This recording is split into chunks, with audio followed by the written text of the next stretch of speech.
County Public School System, considered one of the finest educational environments in the entire state of Alabama, has a history beginning in the latter part of the 18th century, when, as records indicate, Alabama's first public schoolhouse was built in the North Baldwin County community of Tensas in 1799.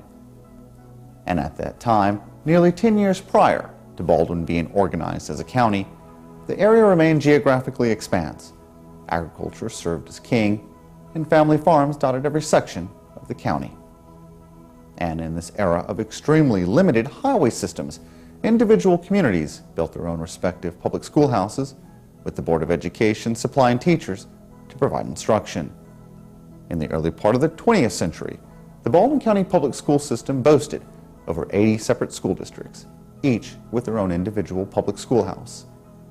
And as time progressed, marked with improvements in transportation and engineering, numerous school districts were consolidated into nearby areas, leaving us today with very few of the original and historic public schoolhouses which distinguished Baldwin County, beginning in 1799, as the birthplace of Alabama's first public schoolhouse. This documentary, commissioned by the Honorable County Commissioners of Baldwin County and honorable members of the Baldwin County Board of Education, seeks to illuminate these few remaining and historic original public schoolhouses in an effort to pay tribute to one of the finest public school systems in Alabama.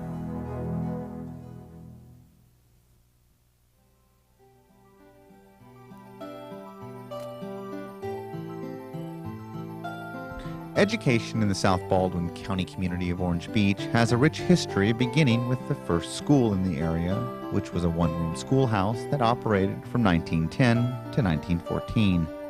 This building has become a National Historic Site and is now the Indian and Sea Museum of Orange Beach.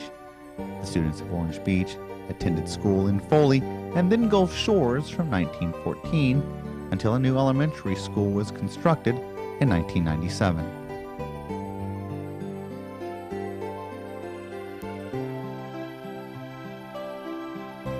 Today, if you go to the city complex in Orange Beach, where the city hall is, you will just be aghast and taken by the beautiful building that's there on that campus. At first look, it looks like a church, and many people mistake it for a church, but actually the building there is the original school that served Orange Beach community, built in 1910. Built by the Callaways and other families that lived in that area. It served those children until it was consolidated and the children started going to Foley School in the 1920s. The building itself, a one-room wooden building with a steep roof line and a gorgeous belfry, served those children there, as seen in an early photograph in the 1910 era. After the building was no longer used as a school, the church used it, and it was maintained there on the bayfront for many years and served as for many different purposes there in Orange Beach, until the city agreed to use it as their city museum. And it was moved to the city complex and beautifully, painstakingly restored to almost its original condition. The front door, many people who are alumni say that the front door was actually in the back at that time and that the building is reversed now, but you can still see the original woodwork, the walls, and the many of the artifacts that are actually there in the museum were from the original teachers that were there. And the residents there tell us that some of their families, of course, descended from these teachers, because as Mr. Callaway would go and get new teachers to come and be the teachers there in their community school, they would end up marrying one of those good-looking Callaway boys. And that was, jokingly in the community, that's one of the reasons that they decided to consolidate the school with Foley. The community there has just such an outstanding heritage of living and sustenance living from the land. It amazes many people to realize there was not even electricity in this area until the 1960s. And many, many people who are living there now can remember when the bridge was built and how hard it was to get from the island over into Foley because of the drawbridge being up and down, and how hard it was to get a bridge tender there. There were other schools in the Pleasure Island area. There was the Gulf Shores. There was a school at Gulf Shores. There was one at Fort Morgan for a while. There was a Navy Cove school, and there was the Shell Bank School that has many wonderful stories. The only preserved building we have on the island, however, is this magnificent example of a community coming together to build a school, going out, finding the teachers, bringing the teachers in. The teachers were paid by the county for maybe 2 months or 3 months of the year, and the local community hired the teacher many times to teach longer than that. We are so fortunate to have a community that's cared enough about not only the building, but the heritage and the artifacts that were used that you can visit today and share in this beautiful treasure that we have, thanks to this wonderful group of people who have maintained this for the future.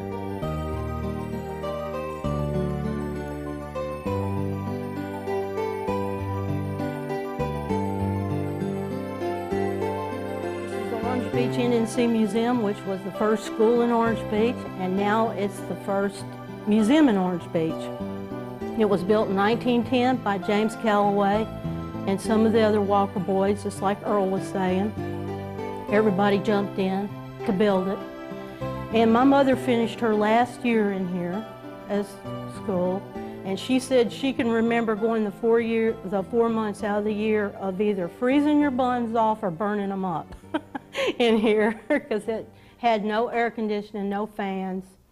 There was no window screens on the windows. The bugs came in, and it was hard to keep teachers here because every time a teacher came, they would have to be single, and they would end up marrying one of those Callaway boys because they were so good looking, and great-grandpa Callaway would have to go back and try to find another teacher, and after 4, he gave up. So then Uncle Raymond went to Louisiana, bought the school bus, and brought it back, and they bused the kids to school. Everybody took turns busing them to Foley. And it was a long ride, and Mrs. Lauder, that was a Callaway, she was my school bus driver. I didn't have the pleasure of going to school here. I had to go to Foley. And she was my bus driver the whole time I went to school. She was wonderful. The boys would get in fights on the bus, and she'd put one off up by the canal and one down by Clisby Swamp. And she'd say, if y'all want to fight, you meet up with each other and you can fight all you want, but you ain't fighting on my school bus. And that's just the way it was. She wore the pants on the bus. And my mom and them, my great-grandfather came here in 1800. It was Lemuel Sr. Walker. And he married a full-blooded Creek Indian that lived at Bear Point. So imagine Lemuel Jr. probably went to school here, probably the last of his, whenever they built the school in 1910. He probably went like a couple of years here, probably. I'm not sure because they were all passed away before I was born, so I really don't know. And it's just a great place, and we, like, everybody was saying, you grow up down here, you have Christmas parties here. You have all the fishermen had their meetings here. Dorothy's mother and all the ladies had their home demonstration in here. Everybody just met here for everything. And then Dorothy taught Sunday school in here. And my brothers and sisters went to Sunday school in here every Sunday because my mother was Baptist and my daddy was Presbyterian. So we got drugged back and forth. And it was just a great place to grow up. It's just, everybody down here was kin to each other pretty much. You didn't have to lock anything up. You never had to worry about nobody bothering anything. And my grandmother and my Aunt Emma, she delivered all the babies on the island. And Uncle Raymond, like they were saying, he did a lot of the doctoring for the animals and everything else. And my mom had all 4 of her babies down here on the island. but me, and I was born over the top of Holmes's Hospital in Foley. My grandma said, Mama was 41, and she said, I'm not delivering this baby, you're going to Foley. Only one of my mother's children out of 5 that had to be born in a hospital. And they just dug the canal, hadn't long been dug, and they had a swing bridge. And they had a hard time keeping someone in the bridge to run it. And it was at night, and when my daddy came in from fishing, my mom had already been in labor, and she said, I think we need to go to the hospital because Grandma's not going to deliver this baby. So Daddy puts her in the car, and they take off up of that dirt road because the canal was dirt. And they get up there, and Daddy's praying all the way up there, please, please let that bridge be shut and somebody be in it because I'm not delivering no baby. And so the bridge was shut, and Daddy got me to the hospital. And of course, I was born before Dr. Holmes made it to the hospital. His nurse, his wife was his nurse, and she delivered me. And so that worked out pretty good. And my daddy was a fisherman. He was born here. His daddy before him was born here. And my great-grandfather that was lineal that married the Indian in 1800s here, he came from Scott. He was the Scotchman. So I'm Scotch, Irish, and Indian. And it's just, you know, I feel like I'm blessed. I got the best of both worlds. I grew up here when Orange Beach was a quiet little fishing community and everybody knew everyone. And you could walk down the road to Bear Point and you might see 2 cars if you're lucky. So if you were hitchhiking, you were out of luck. You were doing more walking. And then I've seen it grow into this massive city. And I never thought I'd be working down here because if you didn't fish, you didn't work down here. So, you know, it was just a great place to grow up. And my mom's told me lots of stories because Uncle Emil used to ride sentry down at Fort Morgan. And every now and then, Grandma and her and Aunt Eve and Uncle Al would get in their horse and wagon and they'd head for the fort. And it would take them all day from the hotel to get to the fort. And they would spend the night there, and Mama and Grandma would sew the uniforms for the soldiers. And they would, my grandma also made clothes and stuff, like so if they needed underwear or anything they needed, she would make it for them. So when they would get there, if they didn't have a fish fry going, in the summer the rattlesnakes were really bad in Fort Morgan. So all the soldiers would go out and they called it Rattlesnake Day, and they would all kill rattlers and they bring them back and clean them, and my grandma, my mom and her sister, and they would cook them. And some of the cooks that was with the soldiers, and they would eat rattlesnake, and it was called Rattlesnake Day. And they had it like every July down at Fort Morgan until Uncle Emil didn't have to go down there anymore. And that was a sad day for them, I think, when they didn't have to go down there. Of course, Mama said it was a long ride down there on a wagon with no springs to get there. And it was hot. And so they lived at the hotel and they worked down there and took care of people. And she grew up there. And like I was telling the other day, they're having pig problems down here. Animals used to roam all over the island. And when you had a house down here, you had a fence around your yard to keep the animals out of your yard. Not to let them in, keep them in your yard, but to let them out. Because we had wild pigs, deers, there was just all kind of animals roaming around. And nobody down here had their cows pinned in. They all were branded. The Walkers had theirs branded and the Callaways brand theirs. So everybody's cows just went everywhere. So Mom said you just fenced your yard in to keep everybody out. And this school had lattice under it when they built it to keep the hogs from getting underneath of it where it was cool, because it was built on round pine pilings back in those days. And the hogs would root up under there to get cold, and sometimes they would literally knock the foundation out from under the buildings. So they would put lattice up to keep the hogs out from this building because it didn't have a fence around it. But Mama said you'd never surprised. Some days you go, there'd be chickens down here at the school. Some days there'd be a couple of goats following the kids to school. Dogs always around going to school. And she said sometimes you could hear the hogs underneath the building if they would get up under there. And they'd be rooting around. And we have 2 tusks that were broke off in some of the wooden pillars under this building when they moved it from down at Swarns. And we actually have 2 of those that was stuck into the pilings where they were rooting and got them hung and broke off. So I could just tell you stories and stories about this place, but there's just, you know, this place was just a great place. It just always has been, you know, and the Callaways and the Walkers, we always got along, and like I said, if anybody needed, if a hurricane came, you didn't know it was coming because you didn't have electricity, you didn't have water. Even when I grew up, we had electricity when I was growing up, but we didn't have phones until John Snooks put in phones down here, and then they were party lines. And so then you could pick up a phone and talk to every one of your relatives. It was great. We'd have like 50-way conversations going on the telephones, you know, because we had party lines. It was wonderful. And it was just a good place to grow up. And, you know, and us kids just would go in the swamps. We'd be down at the bay waiting for our daddies to come in from fishing so we could make a quarter maybe cleaning the boats up and stuff.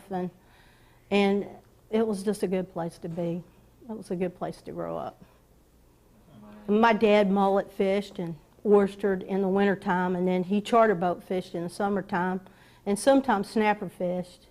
But when I was growing up, we did have the corner store. So my parents would like work all summer, and then we would charge our groceries all winter at the corner store. And then in the summer, Daddy would pay our grocery bill off. And we very rarely went to Foley. Very rarely. Maybe once a month to buy flour and sugar or maybe something for the animals that they needed. But we hardly ever went to town. Because like she was saying, when one of the animals got sick, you called Uncle Amel. If he couldn't fix it, then it was in dire straits. Because he knew how to do pretty much everything. He delivered the calves and horses and things like that when mares and stuff would have problems. Mama said he was always right there to get things done. So they had a hard life growing up down here because they didn't have any conveniences. They grew up with outhouses. And even when I grew up down here, we had an outhouse, but we didn't get plumbing in our house probably until 1960. So we were kind of way back in the times. And when I went to Foley School, all my friends wanted to come to my house because they thought the outhouse was the most neatest thing in the world, and I thought it was the most horrid thing. I wanted to go to Foley and spend the night with them because they had indoor plumbing. We took a bath behind the wood stove in the kitchen, and they thought that was just the greatest thing there ever was, and I'm like, God, you're nuts. I want to go to your house. But they all wanted to come to our house. And so I guess my dad and my family was probably the ones that didn't really want to get into the new time of everything. But when electricity did come, we definitely got electricity. My mama said that was it. She was getting a fan, so we had fans. We grew up with fans. We didn't have air conditioning. We didn't have the luxury of that, but, you know, we loved it, you know. We grew our own gardens. We grew our own animals, and we couldn't make pets of the ones that were going to be butchered.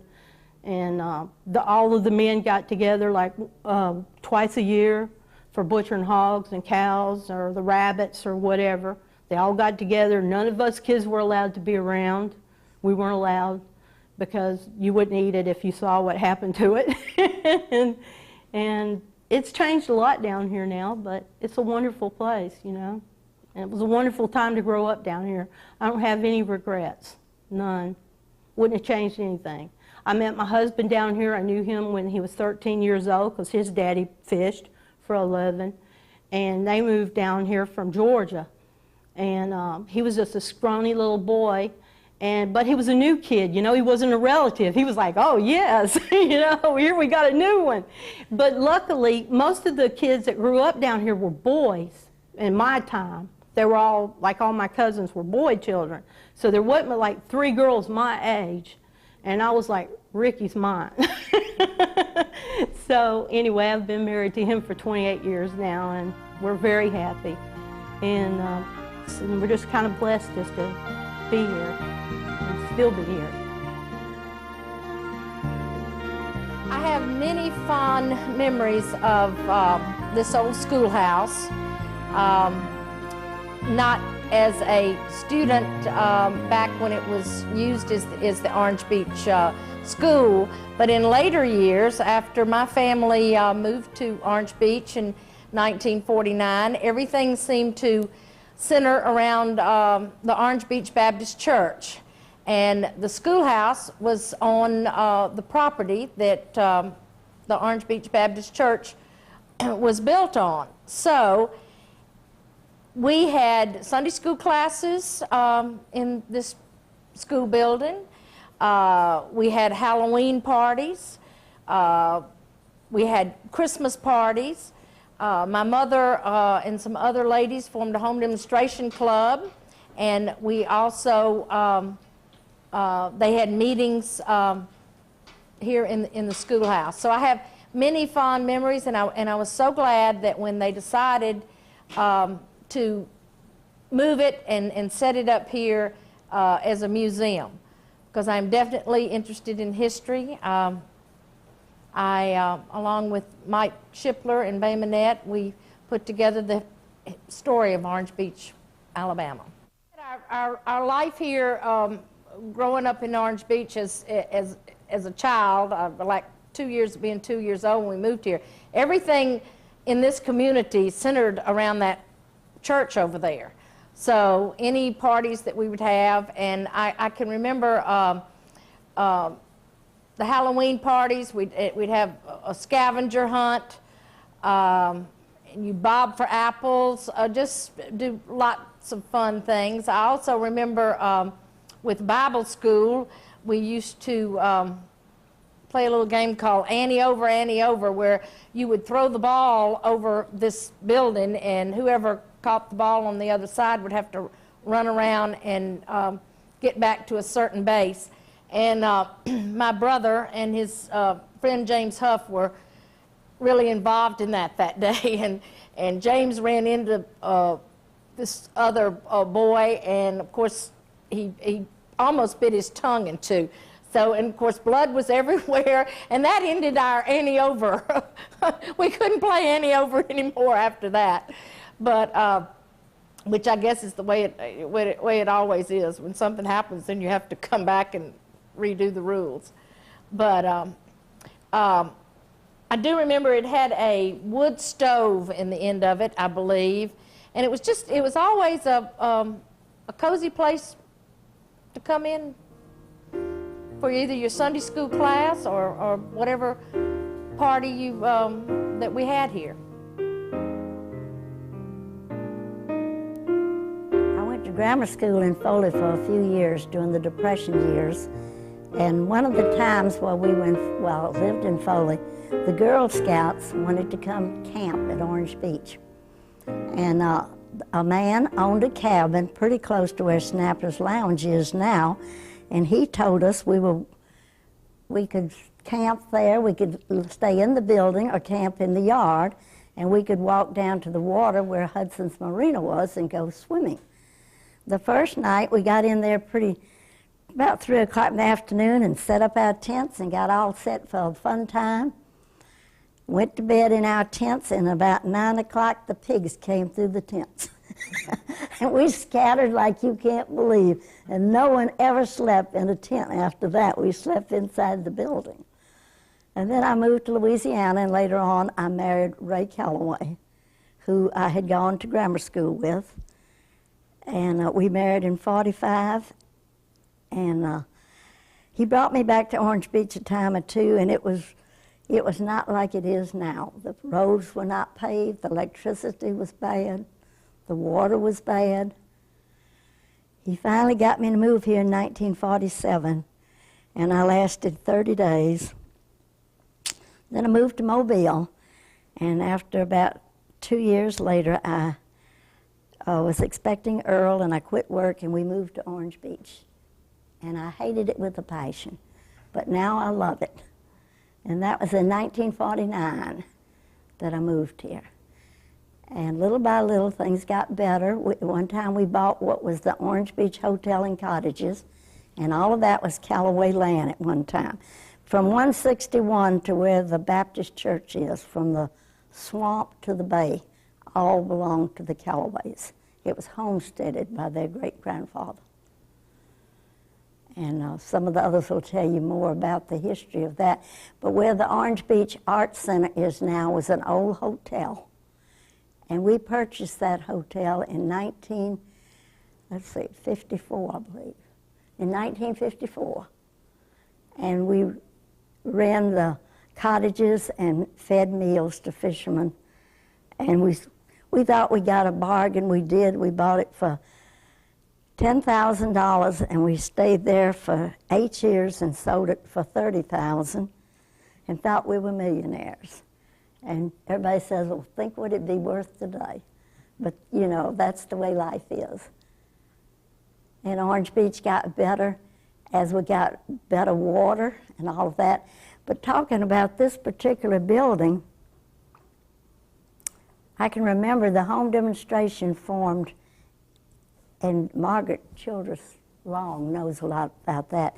But when they formed, we used this building for all our community affairs because we didn't have any other buildings. And so that, you know, we would decorate it and make do. And finally, the school board gave it to the Orange Beach Baptist Church, and they used it, and then the community used it, and then later on we were trying to sell the building. We couldn't sell it. We gave it to Marvin Robinson, who owned the cottages down there, M&R Lodge. And then after Orange Beach was incorporated, Marvin gave this building back to the city so they could make a museum out of it. And talking about school buses, I'm like Earl. I asked my husband one time, I said, if you got fish and you wanted to sell them, how did you do that? He said, we put them in a gunny sack and put them overboard, and that kept them cool. And the next morning, we tied them to the front end of the bus. And we went to Foley, and the driver, whoever in the family was driving, dropped them off at the fish house. And then they took the fish in and sold them and walked to school. And that same school bus in the afternoon, when it left school, stopped in downtown Foley, and everybody got out and went and got bread or milk or whatever the family needs. Because that was you didn't have a grocery store down here.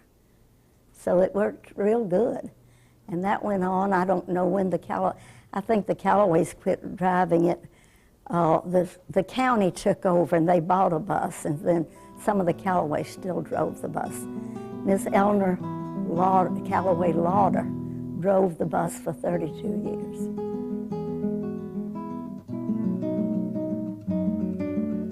When this schoolhouse was built in Orange Beach, the local community men built it. And I don't know exactly who all worked on it, with the exception, I know my grandfather, James Amel Callaway, and my great-uncle, Herman Callaway, worked on this building. And in fact, in this museum, we have an adze and we have a broad axe that were actually used to build this building. And as I understand it, there was a law in Alabama then, if you had a certain amount of children, I don't know if it was 10 or 20, but it wasn't many. If you had a certain amount of children and you built the building, the state would provide an instructor. And so my uncle, James Callaway, he was the youngest kid in the community, I guess. And all his life, he moaned and complained about when he was 4 or 5 years old, he had to go to school to make the last body to get the 20 kids up or whatever. And he never forgot it. He always complained about it. And then when the school did close, Amel Callaway purchased this school bus, and that started a long tradition of the Callaways driving the school bus. And as the children would graduate from high school, the next oldest son or sister would have to do it. And eventually, as all the men went off to World War II, the girls started driving the bus. And I know we drove the bus for over 50 years. We were associated with that bus. A13, and that was our number. And just like Clifford says, anytime we got stuck, the boys would get out and push the bus in the wrong direction, or they'd pull a plug wire off. Nobody wanted to go to school. And our little bus, there was always something going on there. For one thing, you could only sit in the last 3 seats if you were a sophomore or up. And of course, like any school bus, the big kids beat the hell out of the little kids and terrorized them all the time. Tell you one thing I remember, having the aunt that drove the bus, of course, she could tell my daddy in a heartbeat when I got in trouble, so I got it double all the time. And if you tried to eat a piece of gum or a piece of candy on that bus, as soon as you went in your pocket, everybody was watching, everybody wanted some. Give me some, give me some. So I went to my grandmother's in Foley one day after school and picked a whole 2 pockets full of those little ornamental peppers that are yellow and orange and red. And of course, there was no water on the bus. And so I cleverly waited till we left town before I got the candy out, started playing with my peppers, and before long, of course, every kid on the bus wanted one. And well, in about 10 minutes, you had a whole bus load of screaming, raising hell kids, crying and moaning and groaning with tears running down their cheeks. And I remember that for several reasons, especially after I got home. But I'll tell you something that was different about that bus. People would fish at night, get up in the morning, go to school. The young men in the neighborhood would take their fish on the bus, get off at the Foley Fish House, sell their fish, and then walk on to school. And also, I'm like Margaret, I remember a lot of good times in this building, the Christmas parties and the Easter hunt, and the Halloween party was always a big one down here. A lot of good memories here. A lot of nice people in this community that joined together to build this little school. Well, I was born in Foley actually, but I've lived here all of my life. My great-grandfather was James Clifford Callaway, and my great-grandmother was Nancy Ellen Callaway, and they moved down here in the mid to, I think it was around 1860 something, and after they got married, they moved to Orange Beach. So they were one of the first families to live here, and they've lived here continuously, the Callaway family, ever since. They had, I think they had about 9 children, I'm not sure, but they all worked. Some of them worked on the boat with my great-grandfather, and some of them worked at the house, growing the garden and all that. And my great-grandmother sort of oversaw the garden duties, and they always had food, and they had cows that they were supplied meat, and pigs that they had the pork and everything. And my great-grandfather had the James S. Morrill and the Nancy Ellen, and the Nancy Ellen was named for my great-grandmother, Nancy Ellen Callaway. I think they just called it the LNC, but anyway, he built the LNC over around just east of where the buildings were that was part of the community, Orange Beach, where they had the post office and the store originally. And so anyway, they said one time that my grandmother, the snake crawled across in front of her, and she stood real still and then got the gun and killed him. I don't remember who told me that, but anyway, that was one of the things that happened. And when my grandfather and his brothers were young, they all used to play, I'd say all, several of them used to play musical instruments. I don't think they read music, but they played it by ear. And they would go down to the Shellbanks school or church, I don't know what it was, but anyway, it was probably the school because they played music there. And that's where my grandfather met my grandmother. My grandfather was married a girl named Molly Ewing, and that's where she was raised. Her grandfather was originally came from England and settled in Shellbanks.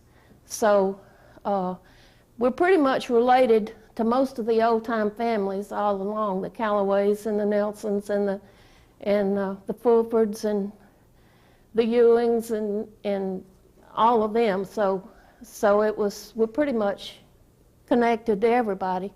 And even the Walkers come into the Callaway family. So when you have a small community like this, you end up marrying who's around. But anyway, they built the church. My great-grandfather, I think, is the one that gave the land for the school. And so that used to be part of the Callaway property, and he gave that for the school to be built. They used to have the school across the swamp, which I don't know exactly how to explain it, but it's east of where the Baptist church is now, and a little closer to the water. And the schoolhouse was originally there, but it was just a house that they used for the school. And I can't tell you a whole lot about it, but they had school in this house, and that's where it started. And my dad went to school there when he first started school.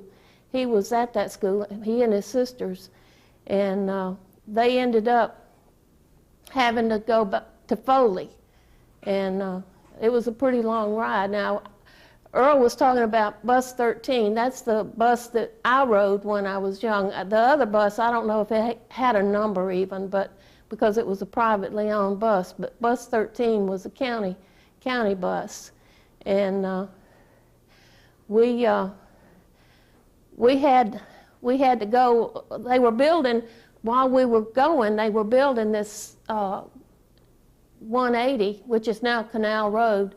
They were building that.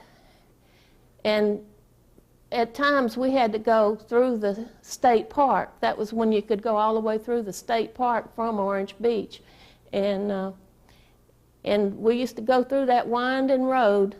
And Eleanor, which was Eleanor Lauder, she was Eleanor Callaway Lauder, and she would go around those curves. And I can remember her blowing that horn, letting everybody know that there was somebody coming, because they were sharp curves that you had to go around, and she was watching out for the kids. And there used to be I know we used to sing a lot. I think it probably got on her nerves a lot, but the whole bus would start singing songs, and songs of that time anyway.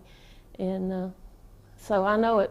Well, that's like the school, that's like the little heater that used to be in. It used to be up, the door was up at that end, and there was a little heater, and it was sort of like that when they had this. They didn't have heat in here. As a matter of fact, they didn't get electricity in Orange Beach until I think it was 1937, around that time anyway.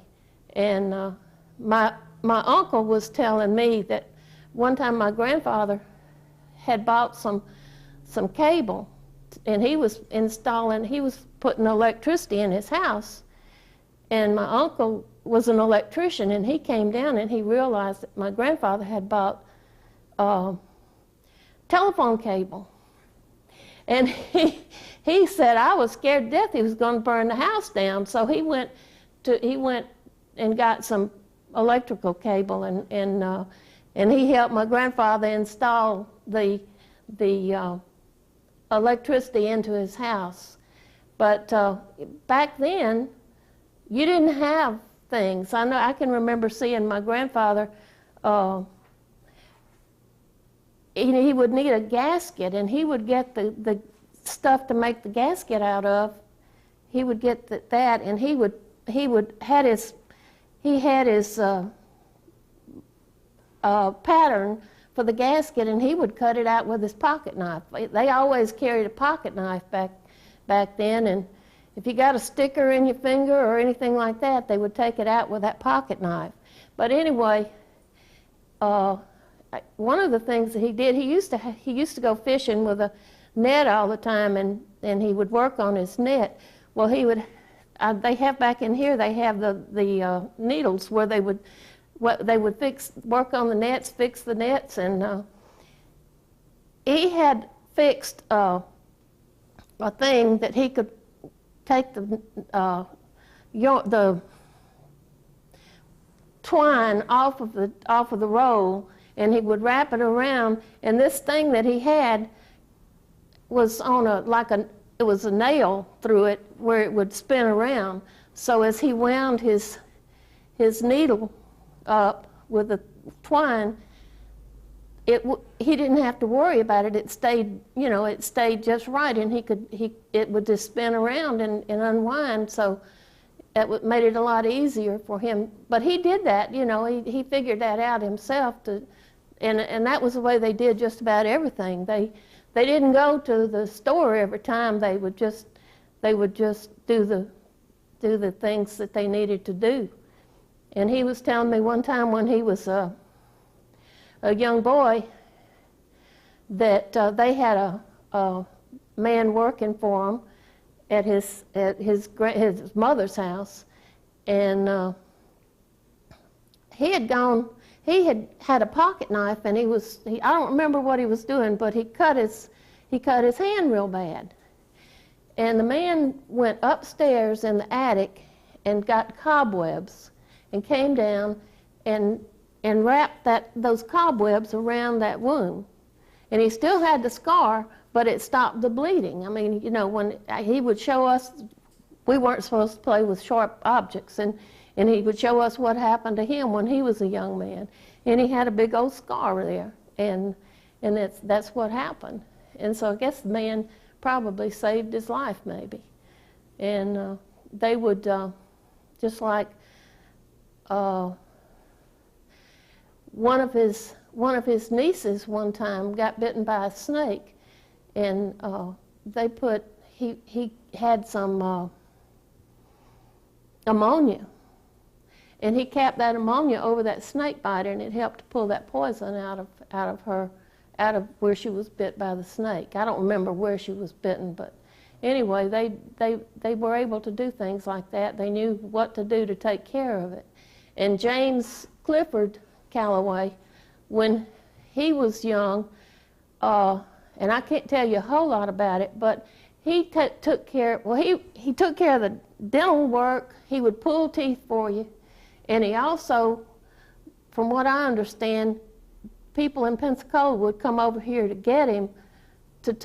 They would take him over to their house in Pensacola to take care of their cattle, because he would bleed the cattle and take care of them. And I don't know a whole lot about it, but he was pretty much a doctor, I guess, and a vet, because they would do things like that back then. They didn't run to the doctor for everything, but he knew how to take care of it. I'm married to Clifford Callaway, and he has related this story to me many times. It seems that his grandfather would get his crews from Mobile, and they would come to Orange Beach, and Grandmother Callaway set such a good table that they would just stay. And this one particular Dutchman, Uncle Henry Harms, stayed and married one of Mr. Callaway's sisters. And they had an awful lot of children. And the children just almost drove him crazy. So on Sunday afternoon one day in the summer, he walked out from the gallery, they called it, where all the family sat, turned and said, "Coup-pie, everybody," and he pulled out a pistol and shot himself. Well, he didn't die. They put him on we call it the Orange Beach Ambulance Service. They put him on a door on a wheelbarrow, and they took him to the LNC. And of course, LNC was a sailing schooner. They had to wait for the winds to be all right to get out the pass and go up the bay to Mobile, and they took him to the hospital. And the doctor said that they could not remove the bullet. It was too close to the brain. So they brought him back home. And he kind of survived that and went back to working with his father-in-law on the boat. But he always complained about, "Oh, how my head hurts so badly. I wish somebody could get this bullet out." So one day Clifford's dad, Herman Callaway, said, "Well, Henry, I'll take that bullet out." And he got out his pocket knife and he called it his forceps, but he called them faucets. And he took the bullet out. And Uncle Henry lived. And he didn't have any more headaches, and I think that's one of the funniest stories I ever heard. But he actually operated on him right there on the boat with a pocket knife and some forceps.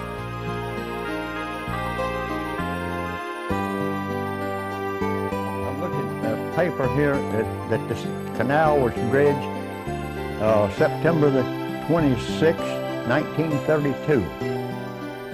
And there's going to be 16 miles of it into Mobile Bay. And I didn't go to school here. I went to Foley School just after this closed, and my 3 older brothers went to school here. And when I got my charter boat license to fish snappers out in the ocean when I was 16 years old. My grandfather had 2 sailing boats, the L&C and the Myrth, and they built the L&C right across the bay from where the old hotel was. And I asked my dad, I said, why did they do that across the bay? And he said, because it was too doggone cold, that north wind blowing, and so they had a little break with the trees over there. And one of my brothers, just older than me, was in the Navy, and he was a deep sea diver for the Navy during the war. And another one was in the Merchant Marine, and gosh, he went everywhere. And another brother was a commander in the Navy, and all of us was in New Guinea at the same time. There's 4 of us in New Guinea at the same time. And my dad was the first charter boat fisherman out of Orange Beach. And the way he found out where the Dutch bank was in Pensacola. My other grandfather knew a snapper fisherman out of Pensacola, and he introduced him to him, and he told my dad where that snapper bank was, and what he would do, he'd come out of the pass, and on the end of the island, it was a old dead tree, been dead for years, but it was tall. And he would get that in line with 2 sand dunes on the Gulf Beach. That's before the bulldozers pushed them all down. And he'd go straight out until he got to the snapper bank, 6 miles. And if he missed the snapper banks, he'd start sounding until he found it. But he always left a glass jar, a gallon glass jar on there. And most of the time when he'd get to the snapper banks, he'd look and there glass jars right there. And he fished that for a long time before anybody ever tried it. But when the fishing would get bad, and no mackerel in the Gulf, so he'd ask them if they wanted to go to the snapper banks, and they said sure. So he'd go out there and come back with a boatload. I mean, every time he'd have them all over the deck, and after the fish box, it loaded up. And so we drove the school bus. The first one was a 1929 Chevrolet. It belonged to Uncle Emil, and he bought the bus outright at that time. And so all my brothers drove that school bus anytime that they needed us, and I drove it, Ray drove it, Eleanor drove it, Brownie drove it, Lois drove it, everybody. And so we got to school, and most of the time we went down the Roscoe Road, down all dirt roads, and a lot of times we get stuck when one of my cousins would be driving it, the lady, and she'd say, well, you big boys get out and try to push. And so we didn't want to go to school anyway, and we pulled back on it. And we'd stay stuck a long time.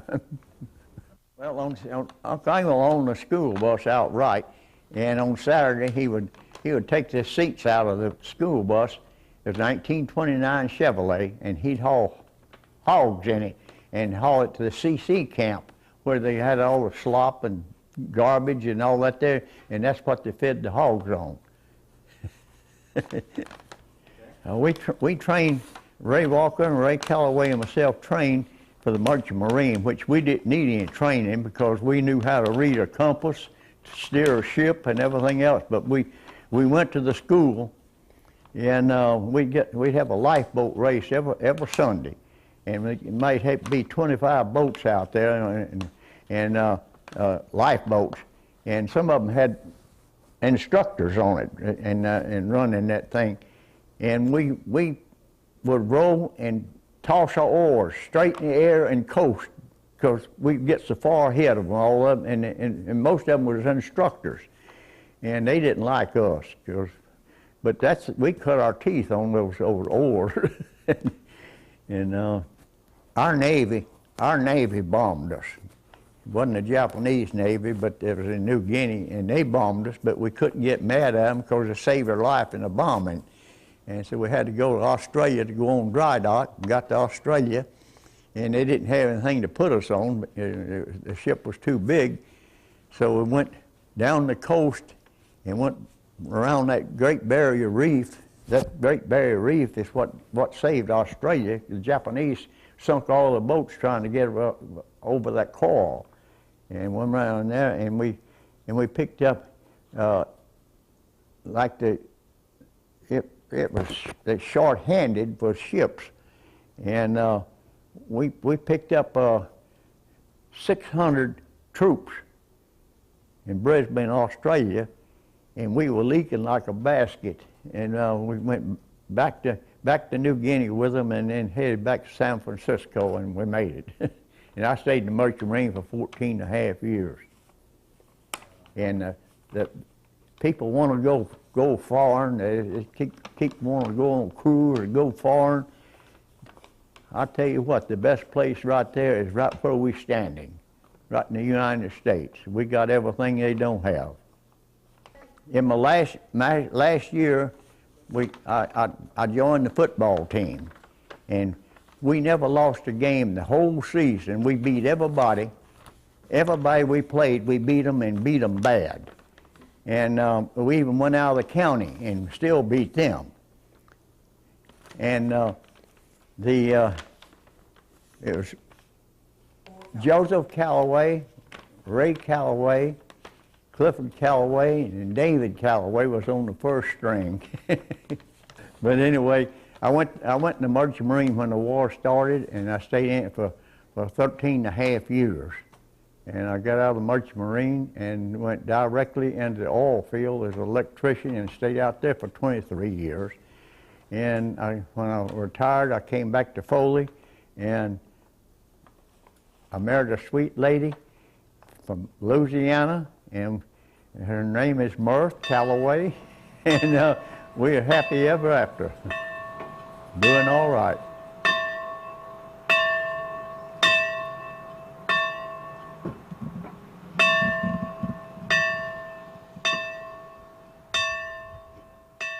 Well, a lot of these books, these here, they're really old, are books that the kids actually used here when they went to school here, and a lot of them were even written before 1910, so they're pretty much crumbling. So we tried not to let people take them out, but they're really, really neat books. They really are. The kerosene lamp was one of 12 that was in this building. It's an original lamp. It's the only one that survived over the years, because it's the only thing they had to light this place with during school and church. And the bell was an original school bell. That was the first bell, and Uncle Emil carved that handle in the bell. I don't know exactly where the bell came from, but he built the handle. So that bell was here in 1910 when the school opened. This is Dorothy Orr Callaway. She was one of the teachers that teach down here for a while until she married one of those good-looking Callaway boys. And then she became a mother. And because they wouldn't let you teach if you were married. You had to be single.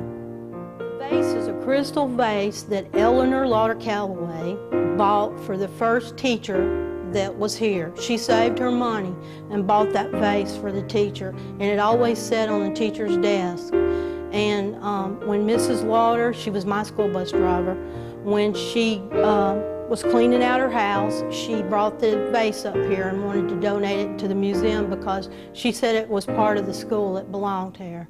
This picture was when the school was built, right after it was built in 1910. And she was one of the first teachers, the lady in the dark dress. And I don't know her name, I wished I did, but it's just been so long ago, and now everyone that's went to school here pretty much has passed away. But those were a lot of the children that lived here then, so you can see there wasn't very many. This was one of the first school buses that was purchased by Emil Callaway. When this school closed, the children were all bused to Foley on this bus, and all of the Callaway children had to learn to drive the bus because everybody took turns driving the kids to town. And it was a long, bumpy ride, but they all survived, and we're all on that long ride to town. But this was the whole class that went to this school.